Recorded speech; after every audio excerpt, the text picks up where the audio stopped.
ശബരിമല സ്വർണ്ണ കവർച്ചയിൽ ഇ.ഡി. ഇന്ന് enforcement case information report register ചെയ്തേക്കും. SITയിൽ നിന്ന് ലഭിച്ച FIR അടക്കമുള്ള രേഖകളുടെ അടിസ്ഥാനത്തിലായിരിക്കും കേസെടുക്കുക.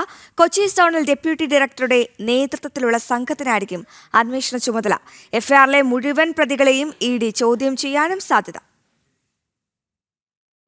പ്രാഥമിക വിവരശേഖരണവും ഇ.ഡി. ഇന്റലിജൻസ് റിപ്പോർട്ടും പൂർത്തിയാക്കിയ ശേഷമാണ് സമഗ്രമായ അന്വേഷണത്തിലേക്ക് കടക്കുന്നത്. ശബരിമല സ്വർണ്ണ കവർച്ചയിൽ ഇ.ഡി. രജിസ്റ്റർ ചെയ്ത എല്ലാ കേസുകളുടെയും FIRകളും റിമാൻഡ് റിപ്പോർട്ടുകളും ഉൾപ്പെടെയുള്ള പകർപ്പുകൾ ഇ.ഡിക്ക് ലഭിച്ചിട്ടുണ്ട്. സർട്ടിഫൈഡ് പകർപ്പുകളാണ് ലഭിച്ചിരിക്കുന്നത്. ഇതിനു മുമ്പ് തന്നെ FIR പകർപ്പുകൾ ഇ.ഡി. പരിശോധിച്ചിരുന്നു. കൊച്ചി സോണൽ ഡെപ്യൂട്ടി ഡയറക്ടറുടെ നേതൃത്വത്തിലുള്ള യൂണിറ്റിനാണ് അന്വേഷണ ചുമതല. വൈകാതെ SIT രജിസ്റ്റർ ചെയ്ത കേസുകളിലെല്ലാം പ്രധാന പ്രതികളെ ഇ.ഡിയും ചോദ്യം ചെയ്യും. പ്രതിപ്പട്ടികയിലുള്ള പലരും അറസ്റ്റിലായി റിമാൻഡിലാണ്.